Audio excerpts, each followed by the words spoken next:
ஓம் சக்தி பராசக்தி. அன்பு செல்வமே, உன்னிடம் வெகு நாட்களாக ஒன்றை கூற வேண்டும் என்று அம்மா காத்திருந்தேன். இன்று நான் அதற்கான சரியான நேரம் வைத்துள்ளது.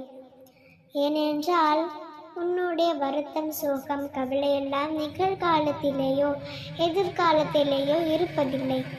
இப்பொழுதுமே கடந்த காலத்தை நினைத்துத்தான், அதாவது நடந்து முடிந்தவைகளை நினைத்துத்தான் இருக்கின்றது. சரிதானே? உன் முன்னே இருப்பதை மட்டும் கவனிக்காமல் உன்னை பின்னோக்கி இழுக்கும் எந்தவித விஷயத்தையும் யோசித்து பார்க்காதே. ஏனென்றால் நடந்தவை பல விஷயங்கள் உனக்கு கசப்பானவைகளாக இருக்கும், பிடிக்கலாததாக இருக்கும். நல்லதை மனதில் எப்பொழுதும் நினைவில் வைத்துக் கொள்ளதை விட தீயதையும் கஷ்டத்தையும், பிறர் செய்த அவமானங்களையும் துரோகத்தையும் வஞ்சனைகளையும் தான் மனது திரும்ப திரும்ப நினைத்து கவலையில் ஆழ்ந்துவிடும். சரிதானே?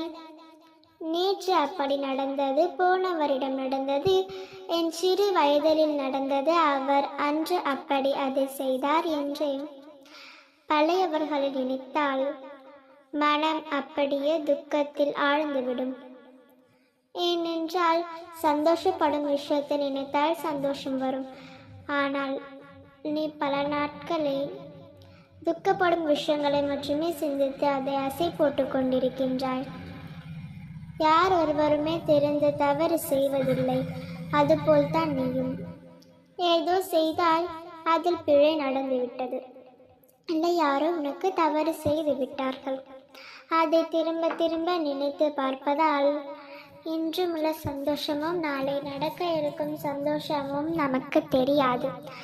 அதை மறந்து, அதை யோசிக்காமல், அதை சந்தோஷத்தை அனுபவிக்காமல் நடந்ததையே நினைத்து கொண்டு ஒரு மூலையில் உட்கார்ந்து கொண்டிருக்கின்றாய்.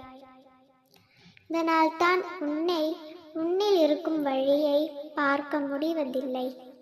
உன்னிடம் ஒரு குறை இருக்கிறது.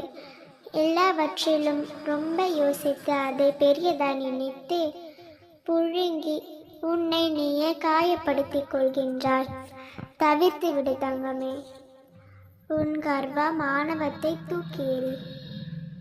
பின்னால் நடந்ததை மறந்து இனி என்ன நடக்கப் போகிறது, இனி எப்படி நாம் சந்தோஷமாக இருப்பது, நம்மை சுற்றி உள்ளவர்கள் எப்படி சந்தோஷமாக வைத்திருப்பதில், நம் குடும்பத்தை எப்பொழுது நிம்மதியாகவும் சந்தோஷமாகவும் அன்பாகவும் ஆரோக்கியமாகவும் நடத்தி செல்வது என்று நினை